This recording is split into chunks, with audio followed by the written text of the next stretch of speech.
Our next presentation will be by Matthew Korpman.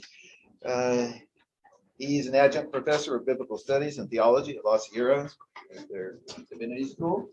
He's completing 2 PhDs in the Hebrew Bible and New Testament at the Graduate Theological Union and the University of Birmingham, and is a graduate of Yale Divinity School.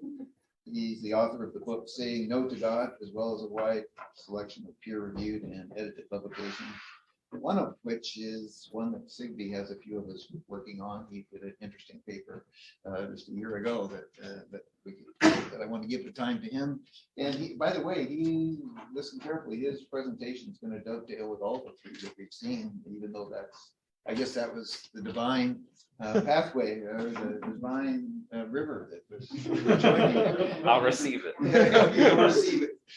But be ready to fight him too. Yes, yes. If the last one got as much attention, discussion, I hope that the potentially different perspective on the same issue could get as much engagement. So my paper is made in the image of disobedience, reclaiming rebellion as God's intended human nature. Do pay attention to the slash between dis and obedience in disobedience. It's a paradox. So was obedience the real issue? Rebellion is almost universally presumed in Christian culture to be the consequence of sinful corruption within human nature, whereas obedience is praised as the key to conformity to the divine intention of human flourishing. There are few characters in the whole of Scripture who have more forthrightly come to epitomize and symbolize the moral message of obedience for Christian communities than that of humanity's first biblical ancestors. Yet was the message of Genesis 2-3 simply that obedience was the ultimate value? I'd argue no. For in this story, we do not find a condemnation of questioning and doubt, but the opposite, an example of why we must question and doubt. When Adam and Eve allow the serpent to question them, they do not question it back. Rather, the serpent appears to do their thinking for them. Although much attention is spent by interpreters on the serpent's claim that, quote, you will be like God, little is spent on the vital and essential words that introduce this claim that, quote, God knows that when you eat of it, your eyes will be opened. As John Levinson notes, the serpent impugns God's motives, attributing the command to jealousy. The serpent does not merely dangle magical deifying fruit before the human couple, but introduces such an item with another implicit claim, that God himself lied to them, choosing to keep something good from them for egotistical purposes. The serpent has portrayed God as their enemy. Given this reality, do we not find it odd that Genesis relates that in response to the serpent's accusation, the young couple, quote, saw that the tree was good and that the tree was to be desired to make one wise? For the narrator to report that the tree was good to Eve reveals that Adam and Eve agreed with the serpent immediately after it spoke its words. Here in one statement, we discover that Adam and Eve did not choose to disobey God, but rather to distrust God. For them to turn on God so quickly requires that they were willing to agree with the serpent's claim. Before they came to the tree and prior to speaking to the serpent, it appears that we are to assume that they've already come with a certain amount of distrust or the capability of it. The serpent is not introducing new doubts into their minds, but is instead tempting them with one already existing. Unlike Abraham, who believing he knew God would proclaim, far be it from you, Adam and Eve hear the words of the serpent and appear to wonder, this doesn't sound that far from you. This is the deeper sin of Genesis 3, not that they disobeyed God, but that they were willing to believe the lie about God. It is their inability to see God's nature as good that leads to their own fall to evil.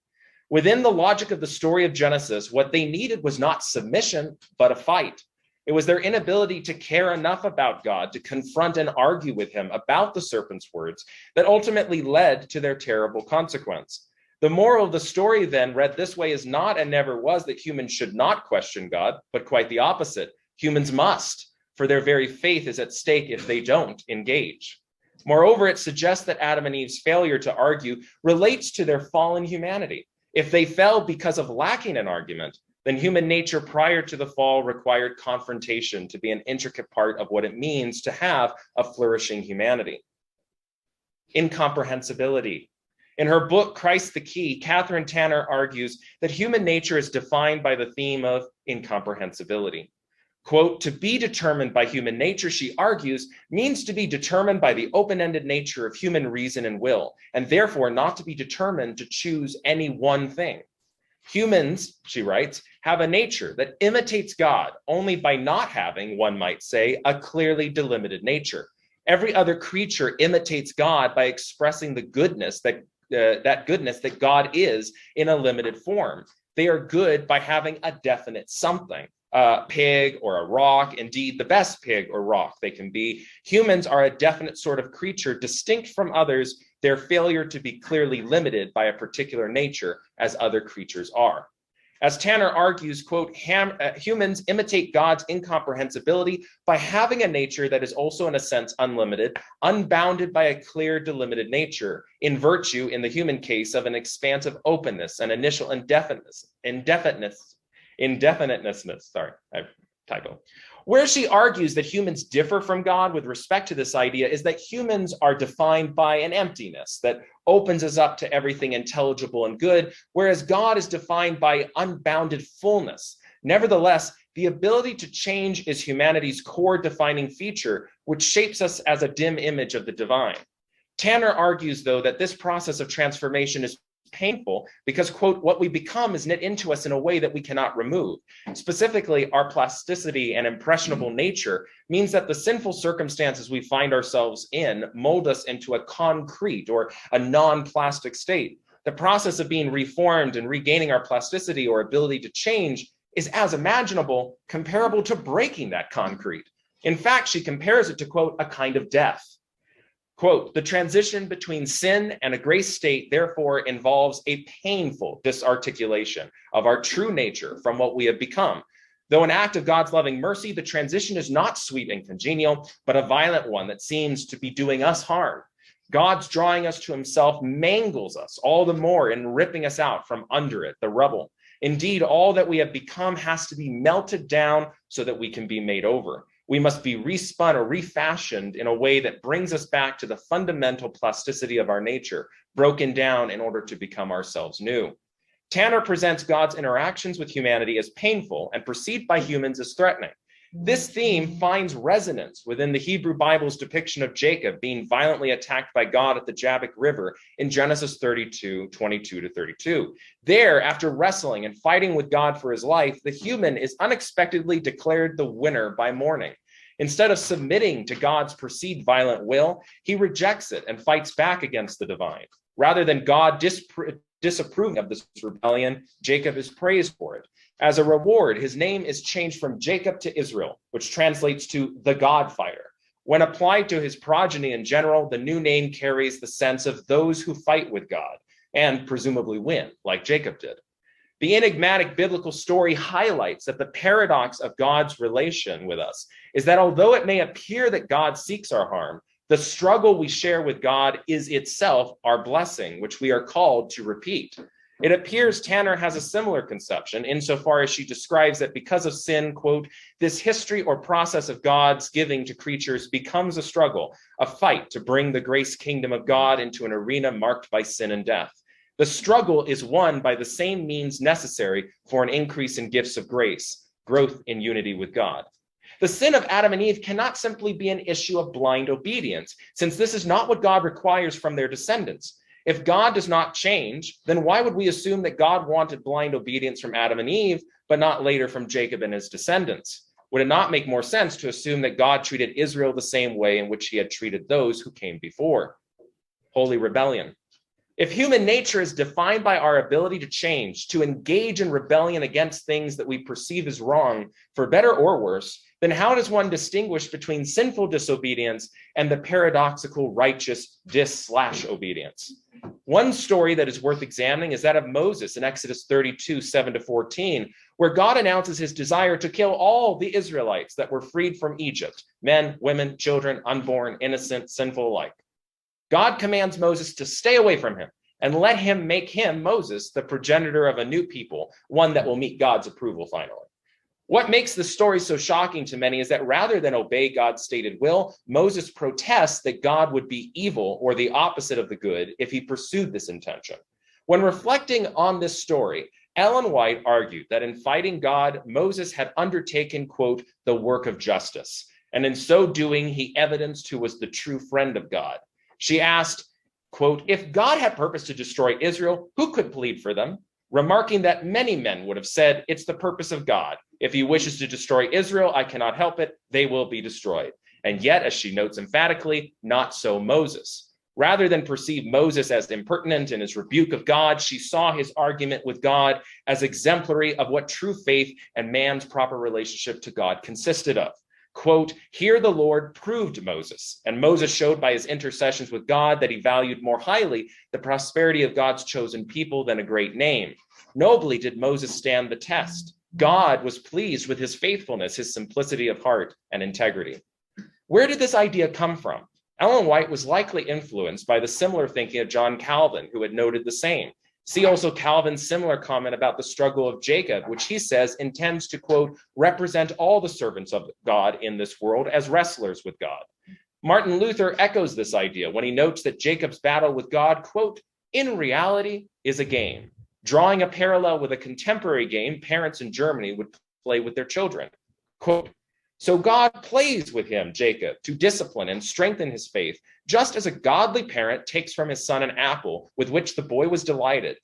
Not that he should flee from his father or turn away from him, but that he should rather be incited to embrace his father all the more and beseech him, saying, my father, give back what you've taken. Then the father is delighted with this test, and the son, he recovers the apple, loves his father more ardently on seeing that such love in child's play gives pleasure to the father. For Luther, the issue is not that someone disagrees with God's current contradictory word or perceived evil intent, but that they cling to the truth of what God's word had earlier assuredly promised. In other words, the great test is staying true to your belief about who God is, rooted in God's confirmed character, even when God appears to be opposite of that belief. He writes, I shall cling to the word of God and be content with it. By it I shall die, and by it I shall live. There is sufficiently abundant protection in the promise of God against this lofty temptation by God. For if God sent an angel to say, do not believe these promises, I would reject him, saying, depart from me, Satan. Or if God himself appeared to me in his majesty and said, you are not worthy of my grace, I will change my plan. I will not keep my promise. I would not have to yield to him, Luther writes, but it would be necessary to fight most vehemently against God himself. It is as Job says, though he slay me, yet I will hope in him. If he should cast me into the depths of hell and place me in the midst of devils, I would still believe that I would be saved. Therefore, I want to see and hear nothing else, but I shall live and die in this faith, whether God or an angel or the devil says the contrary. I think this is the true treatment of Genesis 32. This game that Luther describes, called by him in German Anfechtung, has more recently been echoed in the works of Slavoj Žižek and Peter Rollins within their shared concept of, quote, a faithful betrayal, in which they argue that at the heart of Christianity is a belief that a Christian must be willing to betray their faith to affirm it. Žižek and Rollins both posit the idea in their respective writings that the act of betrayal is, rather than being characteristically bad, ultimately a faithful act of fidelity to what one believes in. Žižek argues that the act of betrayal is, quote, the ultimate fidelity. Or as Rollins notes, quote, Christianity asks us to betray our faith tradition precisely so as to affirm it in the deepest and most radical manner. Although he doesn't explicitly explain this for his own readers, it's clear that Rollins has examined the original meaning of the Greek word translated as betrayer or to hand over, paradidomi. And because that same word can also mean to entrust, to commend, to deliver, the word has carried the potential for overturning to be a positive event. Is not God in these biblical stories betraying his own covenant with particular individuals? That's certainly Moses' direct claim when he argues with God. Is not this why these heroes of faith respond so dramatically to him? And more importantly, is not their act of betrayal against God committed out of fidelity for God, so that their betrayal is in fact the very sign of their commitment and faith toward God? When faced with a vision of God that contradicts God's word, they hold fast to the promise against what looks like a divine betrayal. What we have then is an ultimate paradox in which God betrays himself and the hero of faith betrays God, but only because of God's own self-betrayal. And in so doing, this person remains truly faithful to God in the face of their God appearing unfaithful. That's a mouthful. In precisely this way, Jacob and Moses model a human nature that embraces what Adam and Eve failed to. Rather than accept the serpent's claims about God, Jacob chooses to fight God himself and insist on the blessing that was promised. Rather than believe that God was evil, Moses implores for God to stay true to his word, precisely because he believes he's a God who will do so. So although this is argued by Luther, Calvin, and even Ellen White to be a test, it is also a revelation of what human nature is intended to be. Just as seeing eye dogs must learn to practice intelligent disobedience after being trained to obey, so too does humanity find its true nature, symbolized in the name of Israel, when it's forced to argue with God. In conclusion, it appears that with the help of Ellen White, Catherine Tanner, and others, we can come to see that the theme of struggle is integral to human flourishing, both because it's intricate to our nature, but because it's only by struggle that humans achieve what they seek after. Struggle, although painful, remolds us into an image of God that we could never achieve otherwise if it weren't for the fact that God was engaged in that struggle with us. Rebellion, disobedience, and argument, when utilized according to God's character of love, fulfills God's purposes for humanity, shaping it into a people he calls Israel, or those who fight God. When fighting against God is done by means of clinging to God, paradoxically, disobedience becomes itself a form of obedience. Is it not ironic that although Eve never fights with the serpent, God curses the serpent to always be at war with her descendants? It seems as if the message is that humanity's descendants must learn to succeed where the parents failed. As Elie Wiesel once said, "It is because I still believe in God that I argue with him." Arguing and rebellion, we come to realize, is an expression of our continued relationship with God, rather than its corruption. It is by disagreement and argument that we engage God and discover the one who has long before been uncovering us. The confrontation itself is the very means and grounds of our divine friendship, as Exodus 33:33 so aptly described Moses' confrontation with God. God invites humanity into a radically honest relationship with him. If we believe in God, we must also be willing to struggle with him. God cares enough about humanity to want to fight it, and it turns out he wants children who care enough to fight back. As Luther noted, he who wishes to stand and conquer in this struggle must certainly be a holy man. And we could additionally argue, this person must be representative of God's desire for humanity's true nature.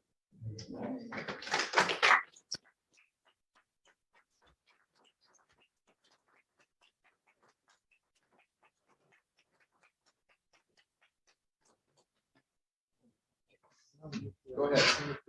Thank you for that very wide-ranging paper.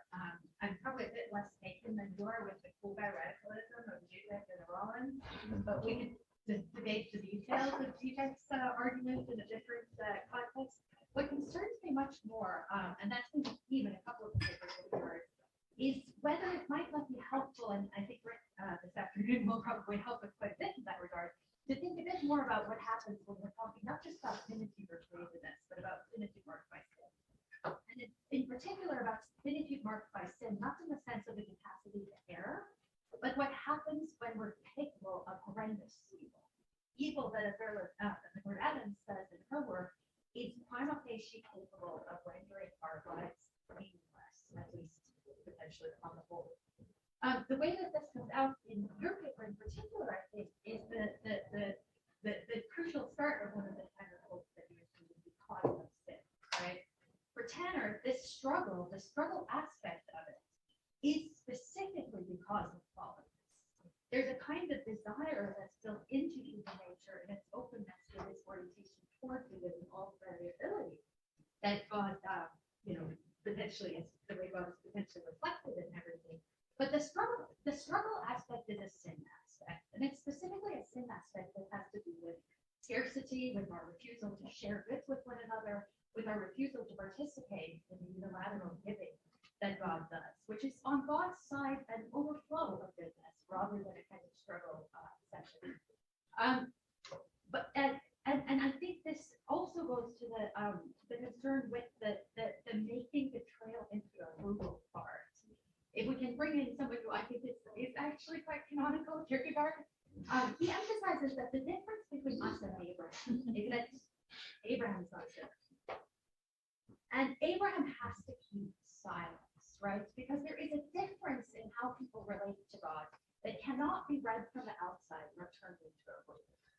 And I think that's part of what the rebelliousness is missing here. So thank you. And thank you for that response. For me, I think that I can completely agree that the form in which rebellion takes when it's given life is obviously in response to something that needs to be rebelled against. So lacking the thing that you would be rebelling against, then rebellion in the form we understand it wouldn't be there. But the steps that go towards confrontation or struggle, the way I read Genesis, as I outlined, is the idea that there's already the distrust that's growing there, that the serpent capitalizes on. You can agree or disagree with that, but if you agree with it, then it suggests that even before you can have sin's consequence or a sinful act take place, there's still the need and the ability for there to be a lack of dialogue, a lack of struggle, argument that could lead to the avoidance or the fulfillment of the rebellion. So in that respect, I don't think that the capacity to argue is necessarily negated if there isn't anything there to need to argue about or to struggle against. It's just more of a temporal reality of how that nature is forced to adapt in a different circumstance or what form it could take. I mean, many have argued that the distress being worded there is the sin. No, I'm sorry. So apologize if, and this is the problem with trying to make this paper way shorter than the original draft was. I am not arguing that the fact that they have the doubt in their heart is the sin. No, I'm saying that many others have argued Oh. because the condition of possibility for the leader operating there is that there is something here that is a different kind of failure and actually not a failure, right? A sort of failure of righteous rebelliousness. But for many readers of that particular passage, you're already entering in after the sin. And in that sense, I would find myself disagreeing with the idea that it was a sin for there to be this distrust or to have those sense, because I would think that that's just intrinsic to relationships, intrinsic to the fact that one is other, that there's the ability for disconnection, for misunderstanding, but rather the struggle is itself supposed to be an intricate part of how we mend or bridge across to the other, not by simply uniformity, but by the ability to engage back and forth. And so where someone else might see that as a sin, to me, that's part of the blessing that later Israel symbolizes. So I would definitely find myself at odds from that perspective. Go ahead, Ed. I got two more. So I don't know who put us together, but That that was great. That was great. So you're the yang to my yin, clearly. But We're a good pair. I have a question. So I totally embrace what you're saying, but I have a question, and I don't want an academic answer. I want a pastoral answer because I'm struggling with this question. So if I were to become Jacob, right, and I would engage with this wrestling with God instead of just receiving, how would I pray, and how would I do it so I don't fall into the sinner's prayer that I mentioned, or the magician, right? What would be the way that I would pray that wouldn't fall into those lower case prayers? You know what I'm saying? So it's necessarily a mix of academic and pastoral because it's the Bible. I'm sorry.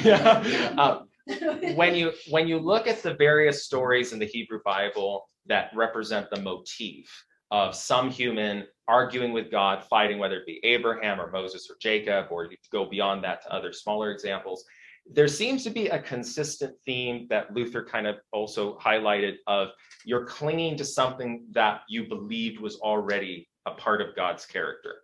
You're reacting to the betrayal of that, right? So you need to go back. It was part of it. So you're a lamb, actually.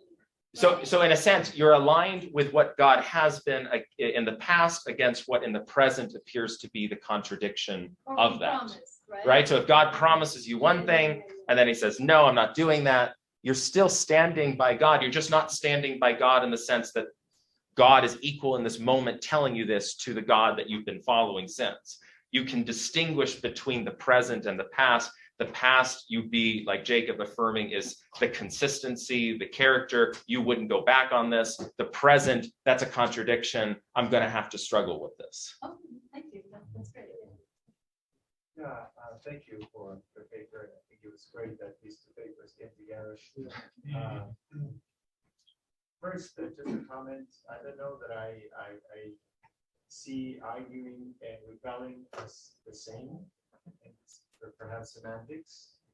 Meaning, I think that I argue with my wife, you know, from time to time, and that's in the context of a lot of receiving using this, you know, paper, this intimacy through history.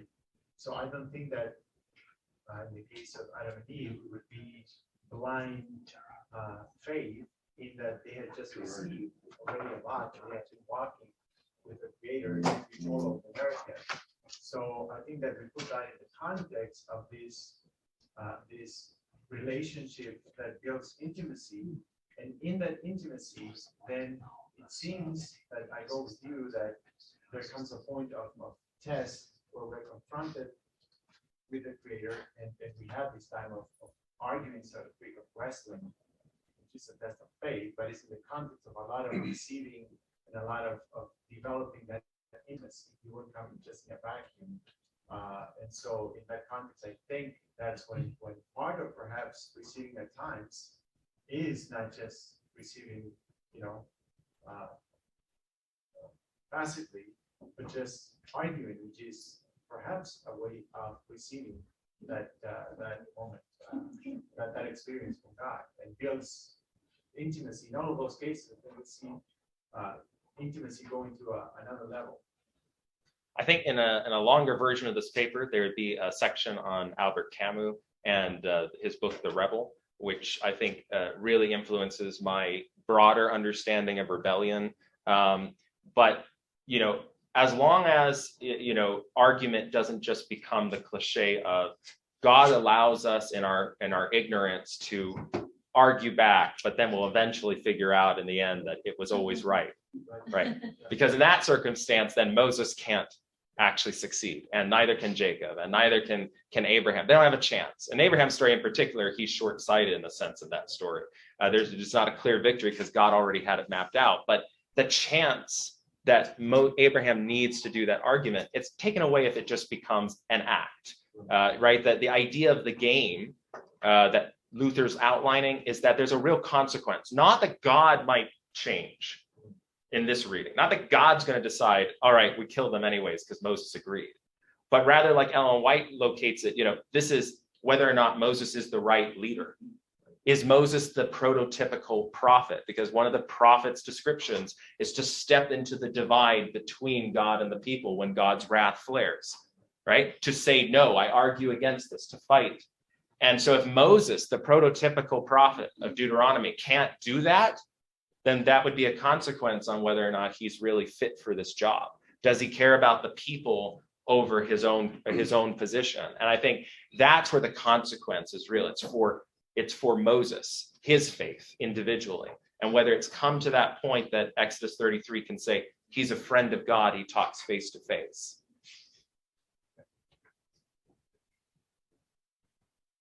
Thank you. Actually, you reverse the roles because we got a call to moderation for the philosophers and a call to transgression for the biblical scholars. But actually, when you were talking, I couldn't avoid thinking in the Pico de la Mirandola's famous prayer in Tate's mind that Ernst Cassirer puts at the beginning of the constructivist spirit of modernity. Now, that is very precise what here does. Actually, I saw in you, and you were talking, a kind of beautiful boldness of a young theologian. I like that. Because that boldness has two important points, the anthropological one and ethical. The anthropological one is, would be still humans without transgression? I don't think so. The ethical one, act morally means to become predictable. I don't think so. The only thing critical, implicit, I would add to what you said, and remember that this beautiful model is not the model, is one model. There are other Christians and other cultures that adopt different models. If you integrate that in a whole pluralistic, worldview, that is one essential component. Thank you. I appreciate that. Other questions? Okay, Nick in the back, and then I'll take other hands as I see. So Matthew, I really liked your paper. And what worries me about that a little bit is a couple of figures that really seem connected with the story, but you don't address in the paper. And one is, I know you mentioned Abraham and some tomorrow, but Abraham and Isaac would seem to point in a somewhat different direction. And I'm also worried that Judas might like your paper a lot. And I suspect that you've read Paralandra. And if you haven't, you should, because your argument actually tracks to some degree the very wonderful argument that C.S. Lewis puts in the mouth of the serpent's Satan figure about God desiring to have a relationship with an independent individual, and can only show this by violating one of his commands. He can't tell you which one to violate, but it must be the arbitrary command. And of course, he's drawing a parallel with the Garden of Eden. So, I mean, I like your paper, but tell me why I should be less worried about what Abraham and Judas. Okay, let me work backwards from Judas over to Abraham. So Peter Rollins actually argues this in the book that I was quoting from, The Fidelity of Betrayal. He goes this route of, Judas as, what would WWJD, what would Judas do? That becomes his spin on it. So, he would betray Christianity. The difficulty and where I draw the line with that is that Judas doesn't fit into this motif, at least as I understand in the Hebrew Bible and the New Testament, in the sense that Judas doesn't betray because of an actual betrayal by Jesus. There isn't anything there. It's rather Judas seems to do something due to his perception, and there's no confrontation over it with Jesus directly. So he chooses to act on his impulse, and in this sense, he's more similar to Adam and Eve in my reading. He's doing it based off of his own internal conversation. There isn't an actual struggle going there. And that, in that sense, it's like Peter, who takes Jesus aside and says, no, you can't talk like this. And he says, get thee behind me, Satan. But isn't there a picture of God and the kingdom of God that they have in their minds, that they feel they're Agreed. promoting? But it's the discrepancy between their imagined ideal of what that kingdom should be versus actually struggling over in a dialogue, in conversation with the humility of what is it actually. So they just automatically assume this must be right and then act. There isn't an actual struggle involved. But to go to Abraham, that's too complicated to cover in this kind of a short answer. I will say that I do talk about this in the second chapter of my book, Saying No to God, a very popular rendition. There's an article you can find on my academia page that I wrote for Adventist Today, in which I covered various approaches to that. But in my reading, there's also even a video, I think, for Loma Linda University Sabbath School, where I talk about this. But I do not take the track of reading the story as Abraham being obedient and not questioning. I believe that when he tells the servants, me and the boy are coming back down, it's because he's affirming in faith he does not believe this is going to happen. When he tells Isaac something that God will provide the lamb, I don't think that's lying to Isaac. That is him affirming in faith that he knows this is not God's character. So in that sense, if any of you have the ability to pick up the book, J. Richard Middleton's Abraham's Silence, that is, he comes at a different perspective than I do. I'm much more pro-Abraham than he is in that, but it's an excellent work. You should be able to pick up at SBL, and that presents a really strong academic critique of some of the ways of usually reading Abraham's story as promoting obedience. But yeah, so I would not find that struggle because I don't interpret it. I'm not saying that he doesn't have faith, and he's still willing to go to Moriah, but it's, to my reading, it's very much a faith in, like Kierkegaard says, the God of the absurd faith that can't rely on the same sort of ethical standards and platitudes and spoken beliefs that the Knight of Resignation, the Knight of Faith can sort of rely on in his culture. And Jim, oh, I'll get you before Jim, since you're a new voice, and I promised you I would. All right, go ahead. Just a quick question. I always appreciate your new perspectives on the Bible, on working with the text. I do wonder if maybe along the same lines of what has already been anticipated, if these wrestlings with God are actually wrestlings with projections of God, and that it's more like disobedience to oneself, that God comes and plays that game, or even lures you into that game, so that you confront yourself with what you believe about God. And in doing that, you're not really disobedient to the God himself, so to speak, but to your projection of God. And God, in that confrontation, shows you who he really is.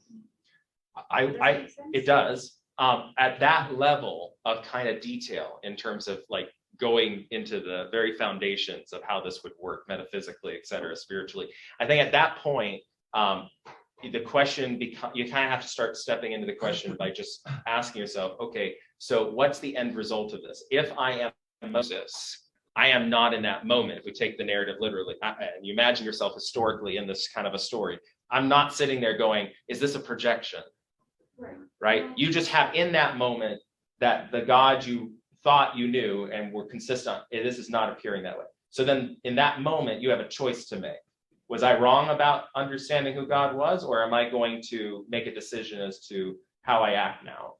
Yes, we can look back and we can try to maybe imagine God is using that kind of a scenario, his projection against him. It's not really disobedience.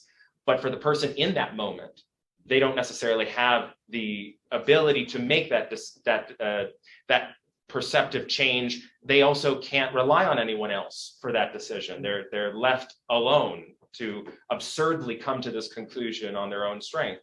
But I would say that it's something that has deeper implications, because even though we're thinking about human nature here, obviously in my book, this has an implication for what happens when we're reading scripture and we come to things where it says or God does, and we start to feel disagreement, right? Then we almost find ourselves in the same place as Moses does, where we're left to wonder, am I supposed to just accept this, or do I have the right to struggle with it?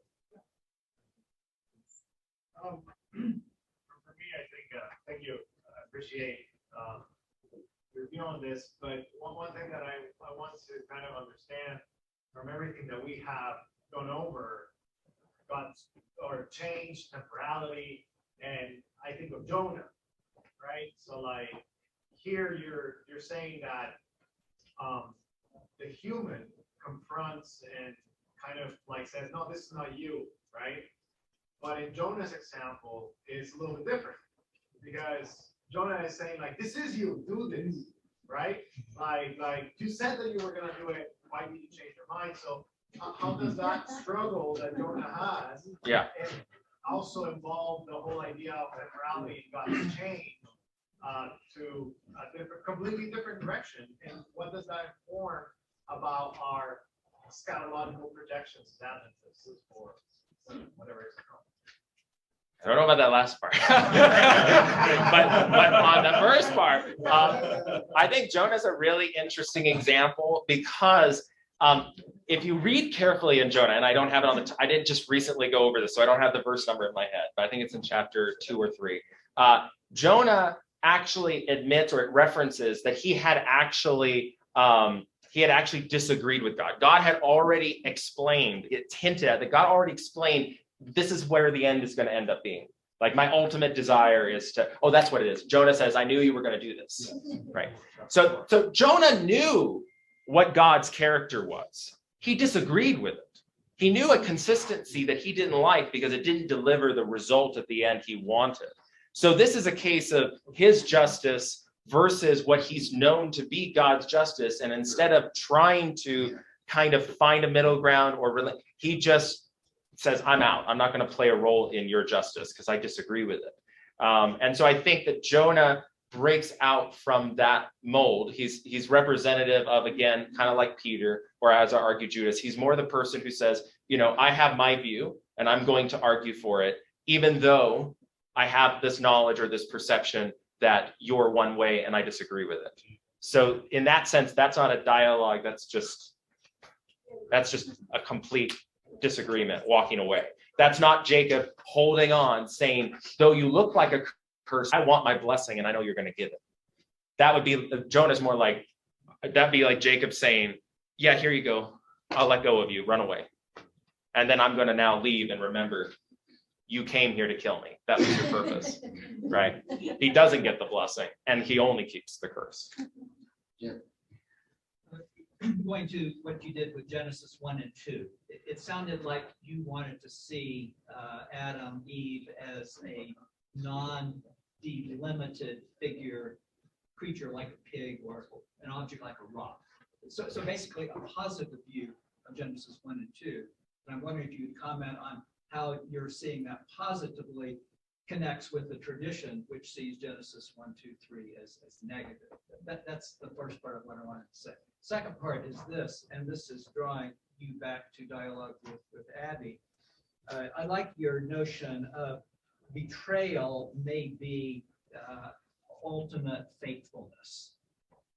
And you elaborated how that could be. And I think that there is similarity there with what I heard Abby saying, in that in our being receptive to being creature as a gift from God, that we might, as Adventists, struggle or strive. And finally, that striving is not for some illegitimate end, but it's to be true to the receptivity that God has given us.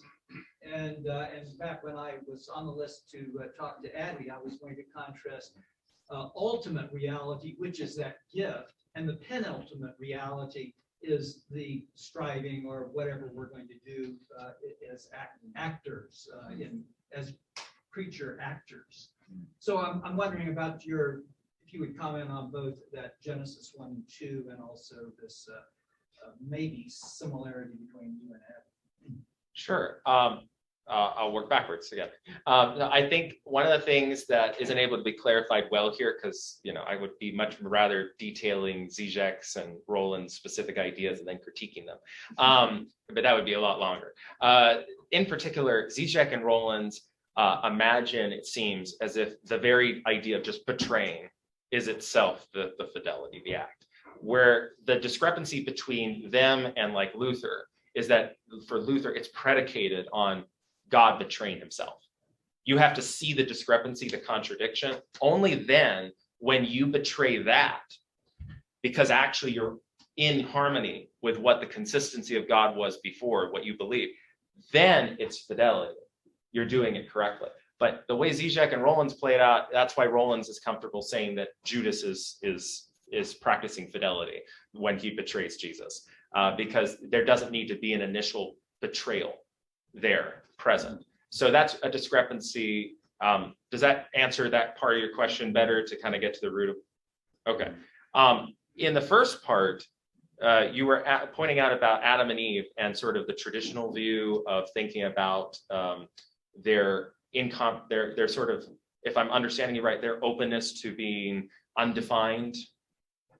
Well, I thought that was your right. That is, but you were pointing out how would that respond to traditional views that were just specified? That traditional views see that we're in the human predicament because of the so-called fall, and that's a negative view of Genesis 1 and 2 and 3, whereas it seems like you're casting it as showing our delimited natures. Yeah.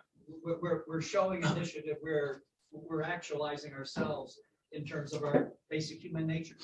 I think part of this relates to the question of how we understand the tree of good and evil and what role that knowledge plays. So, in Matilda's paper this morning, there was the conversation about what is good and evil. And, one way of reading it is imagining, oh, they don't have the ability to make these choices because they haven't eaten from the tree. And so if they don't know good and evil, like it's the knowledge of what's good and evil, well, then they can't make these choices. And so, it's not really their fault. They've been taken advantage of.